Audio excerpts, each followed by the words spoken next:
अस्सलाम वालेकुम। आज हम चैप्टर नंबर 3 पढ़ने जा रहे हैं, क्लास 9 का। चैप्टर नंबर 3 का नाम है डायनेमिक्स। ठीक है, डायनेमिक्स है। डायनेमिक के अंदर हम पढ़ेंगे, इससे पहले हमने चैप्टर नंबर 2 पढ़ा kinematics.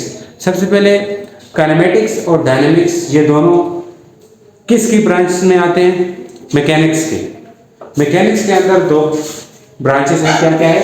Kinematics and dynamics. Mechanics क्या होती है? मैकेनिक्स किसे कहते हैं? Study of motion of object. ठीक है, क्या है ये? Study of motion of object. Object के मोशन के बारे में स्टडी करने को क्या बोलेंगे? Mechanics. Study of motion of object. Object के मोशन के बारे में स्टडी करना क्या है? मैकेनिक्स कहलाती है। अब मैकेनिक्स के अंदर ऑब्जेक्ट के मोशन के बारे में आप पढ़ते हैं, जैसे कोई भी गाड़ी मूव कर रही है, कार मूव कर रही है, ठीक है, कोई पेन ऊपर से नीचे आ रहा है, ठीक है, ये सारी क्या है? मैकेनिक्स है। क्या है? मैकेनिक्स है।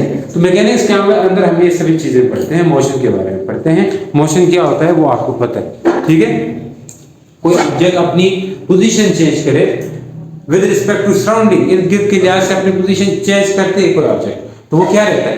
वो मोशन होता है। तो मोशन के बारे में पढ़ना, किसी ऑब्जेक्ट के बारे में पढ़ना, ये क्या है? मोशन। किसी ऑब्जेक्ट के मोशन के बारे में पढ़ना, ये है आपके पास क्या चीज है? मैकेनिक्स है। ये भी study of motion of object है। ये भी study of motion of object है। ये मैकेनिक्स खुद ऑब्जेक्ट के मोशन के बारे में पढ़ते हैं ना मैकेनिक्स में। तो इसके ब्रांचेस के अंदर भी हम किसके बारे में पढ़ेंगे? मोशन ऑफ ऑब्जेक्ट के ही बारे में पढ़ेंगे ना। क्या समझ रहे? देखिए, मैकेनिक्स जो है उसके अंदर हम क्या पढ़ते हैं? ऑब्जेक्ट के मोशन के बारे में पढ़ते हैं। तो ये काइनेमेटिक्स और डायनेमिक्स ये भी इसी के ब्रांचेस हैं। किसके ब्रांचेस हैं? मैकेनिक्स के। तो मैकेनिक्स के ब्रांचेस होने की वजह से इसके अंदर भी हम मोशन, ऑब्जेक्ट के मोशन के बारे में ही पढ़ेंगे। मैं फिर से रिपीट कर रहा हूँ, मैकेनिक्स के अंदर हम ऑब्जेक्ट के मोशन के बारे में पढ़ते हैं, तो काइनेमेटिक्स और डायनेमिक्स के अंदर भी हम ऑब्जेक्ट के मोशन के बारे में ही पढ़ेंगे। ऑब्जेक्ट के मोशन के बारे में ही पढ़ेंगे, सही है, क्योंकि ये किसके ब्रांचेस हैं? मैकेनिक्स के। यदि ये मैकेनिक्स के ब्रांचेस हैं तो काइनेमेटिक्स और डायनेमिक्स के अंदर भी हम ऑब्जेक्ट के मोशन के बारे में ही पढ़ेंगे, सही है। तो इनकी डेफिनेशन में बना रहा हूँ। इनकी डेफिनेशन में पहला लफ्ज क्या लिखेंगे? Study of motion of object. Study of motion of object, दोनों के साथ ये लफ्ज जोड़ना लाजमी है जी। एक बाप उसके बेटे जी, तो सन ऑफ, अब्बू का नाम क्या है? कुछ भी बोल दो, ठीक है। अब्बू का नाम अगर है तला है, ठीक है, सन ऑफ तला, ठीक है। तो इसके दो बेटे हैं, तो तला के दो बेटे हैं, तो दोनों बेटों के साथ सन ऑफ तला।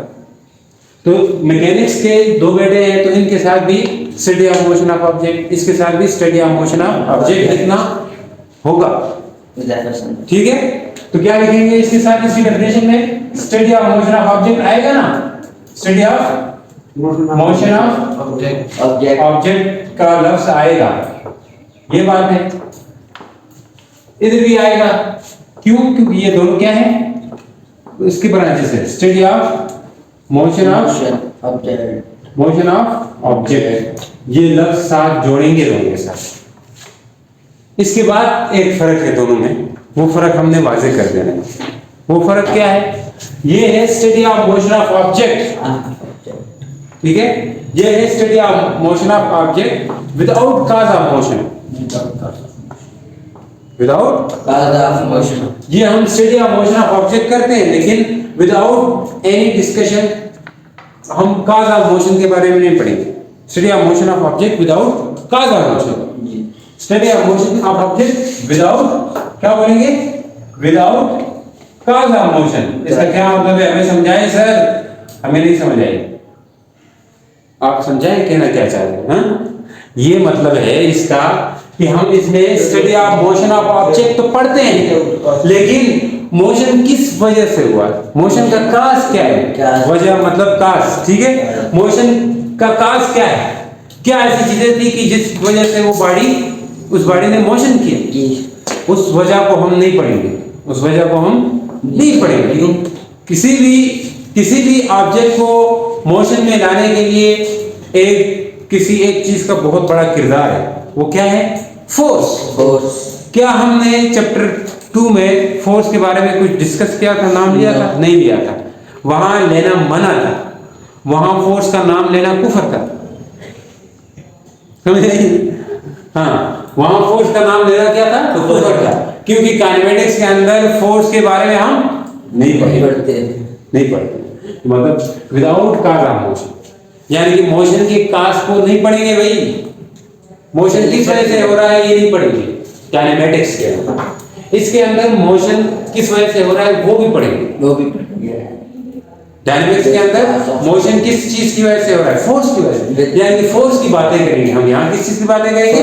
फोर्स की बातें करेंगे। साथ साथ मोशन के बारे में पढ़ेंगे और साथ साथ फोर्स की बातें भी करेंगे, क्योंकि फोर्स क्या है? मोशन की वजह काज। यहाँ पे लफ्ज क्या है आएगा? With cause of motion. Cause of motion, study of motion of object with cause of motion. यानी मोशन के काज के बारे में भी हम पढ़ेंगे। क्या नजर आ रहा है? बिल्कुल ठीक है। ये दोनों समझ आ गई। याद करने की जरूरत नहीं, उम्मीद करता हूँ आप लोगों को ऐसी याद बनाने में ठीक हो गया। ये दो ब्रांचेस थी, इनके ऊपर हमने डिटेल में चर्चा किया। अब हम बात करते हैं फोर्स। फोर्स के बारे में पढ़ना क्यों लाजमी है डायनेमिक्स के अंदर? अब डायनेमिक्स क्या होती है? किस तरह डायनेमिक्स क्या होगी बताने कोई पूछे तो क्या बोलेंगे? डायनेमिक्स वो ब्रांच है, मैकेनिक्स की ब्रांच है, जिसमें हम मोशन ऑब्जेक्ट के मोशन के बारे में पढ़ते हैं और उसकी काज के बारे में पढ़ते हैं। मोशन के काज के बारे में भी पढ़ते हैं। काइनेमेटिक्स के अंदर मोशन के काज के बारे में नहीं पढ़ते। तो यहाँ सारा दारोमदार किसके ऊपर है? फोर्स के ऊपर। यहाँ सारा दारोमदार फोर्स के ऊपर है। तो हम फोर्स के सबसे पहले अहमियत फोर्स को देंगे। तो फोर्स पहले पढ़ेंगे, फोर्स की डेफिनेशन क्या होती है ये समझेंगे। फोर्स बेसिकली फिजिक्स के अंदर एक फिजिकल क्वांटिटी है। क्या है? Physical quantity. फिजिकल क्वांटिटी कौन सी होती थी? ऐसी क्वांटिटी जिनको हम मेजर कर सकते हैं। ये बात चमक गई। देखें ये क्या है? Physical quantity. क्यों? क्योंकि इसको हम मेजर कर सकते हैं, यानी कि फोर्स कितनी लगा रहे हैं हम इस चीज को मेजर कर सकते हैं। यदि मेजर कर सकते हैं तो ये कौन सी क्वांटिटी होगी? Physical quantity. फिजिकल क्वांटिटी के अंदर कौन सी होती है? ड्राइव होती है।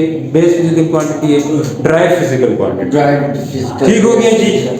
तो force is a kind of push और pull on an object, pull on an object. ये एकदम किसी की डेफिनेशन है। ठीक है, ठीक है। Yes sir. Force is kind of push और pull on an object. Force क्या है? किसी भी ऑब्जेक्ट के ऊपर जो पुश करते हैं या पुल करते हैं। पुश बोले तो धकेलना, धकेलना किस तरीके से धकेलना? धक्के से ना, धकेलना धकेलना हो गया। ठीक है, धकेलना। ये पुल का क्या मतलब है? खींचना। पुल मतलब खींचना, पुश मतलब धकेलना। किसी चीज को पुश करते हो या पुल करते हो उस दौरान आप फोर्स अप्लाई कर रहे होते हो। क्या अप्लाई कर रहे होते हैं? फोर्स अप्लाई करते हो किसी ऑब्जेक्ट के ऊपर। ये ऑब्जेक्ट रेस्ट में है। यदि ये रेस्ट में है तो आपको क्या करना पड़ेगा? इसको मोशन में लाने के लिए पुश करना पड़ेगा या पुल करना पड़ेगा? फोर्स लगानी पड़ेगी। फोर्स लगानी पड़ेगी। पुश करो या पुल करो, दोनों ही लिहाज से आप फोर्स ही लगाओगे। यानी फोर्स लगाओगे तो ये क्या करेगा? रेस्ट से किस में आएगा? मोशन में। यानी एक ये रेस्ट से किस में आ जाएगा? मोशन में आ जाएगा।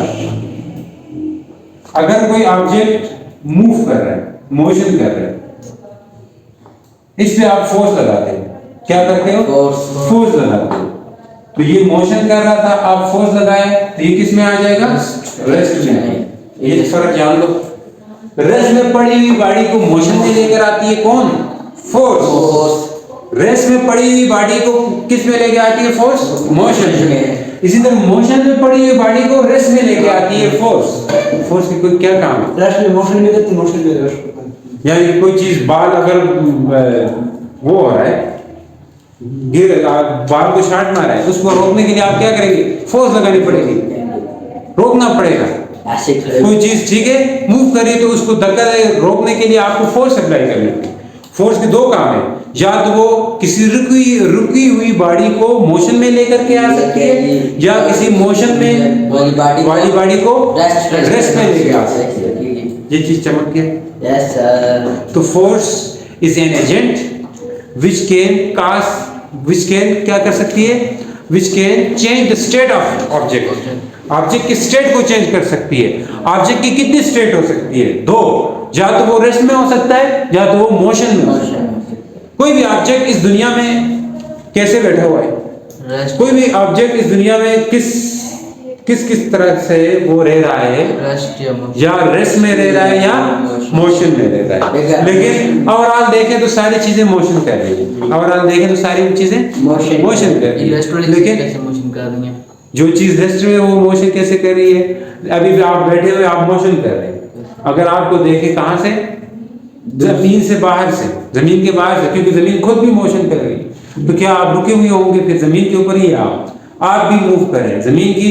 जमीन 1 सेकंड में 30 किलोमीटर पर सेकंड, 1 सेकंड में 30 किलोमीटर का डिस्टेंस कवर करती है। 1 सेकंड में ये कैसे सब्जी कर रही होती है ना, मूव कर रहा है। हमारी जमीन सूरज की गिरफ्त घूम रहा है, तो हम रुके हुए ना हुए ना, फिर हम भी तो मूव कर रहे हैं सूरज की गिरफ्त।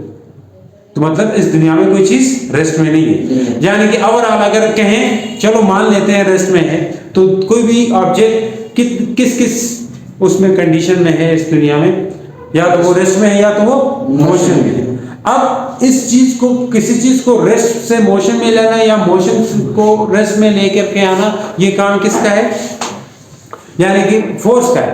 या तो वो रेस्ट में हो सकती है कोई बॉडी, या तो वो मोशन में हो सकती है। यानी कि दो स्टेट होगी। क्या होगी ये? दो स्टेट्स होगी।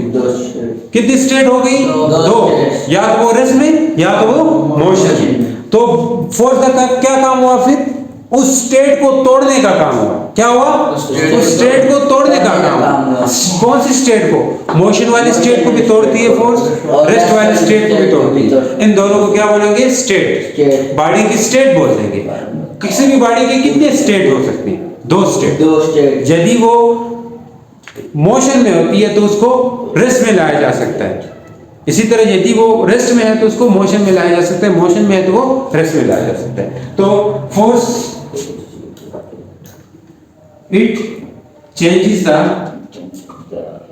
State of body. State of body, body के स्टेट को चेंज करती है फोर्स। क्या करती है? बॉडी के स्टेट को चेंज करती है। फोर्स की यूनिट क्या है? SI unit.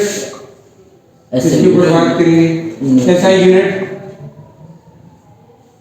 दो दफे लिख दिया। फोर्स न्यूटन, ठीक है। एन कैपिटल एन से लिखेंगे। अगर आप स्मॉल एन लिखते हो तो ये गलत हो जाएगा। वो क्यों सर जी? इसके रिप्रेजेंट सिंबल ही कैपिटल एन से लिखना है, स्मॉल एन नहीं लिखना। कैपिटल एन ठीक हो गया। ये लिखना कुफर है। ये नहीं लिखना इस तरह, स्मॉल एन लिखना है। स्मॉल एन नहीं, कैपिटल एन लिखना है। सही है। तो ये आपके पास यूनिट आ गई इसकी, और इसको लिखते हैं 1 न्यूटन किसके बराबर होती है? ये हम सीखेंगे न्यूटन का सेकंड लॉ पढ़ के। न्यूटन का सेकंड लॉ पढ़ के 1 न्यूटन किसके बराबर होती है वो पढ़ेंगे। लेकिन फिलहाल के लिए आप फोर्स की यूनिट क्या याद रखनी है? न्यूटन। तो यहाँ पे होता है हमारे लेक्चर समाप्त। कल पढ़ेंगे फोर्स कितनी तरक्की होती है उसके ऊपर बात करेंगे। उम्मीद करता हूँ समझ आएगी। मिलते हैं नेक्स्ट लेक्चर के साथ, तब तक के लिए गुड बाय।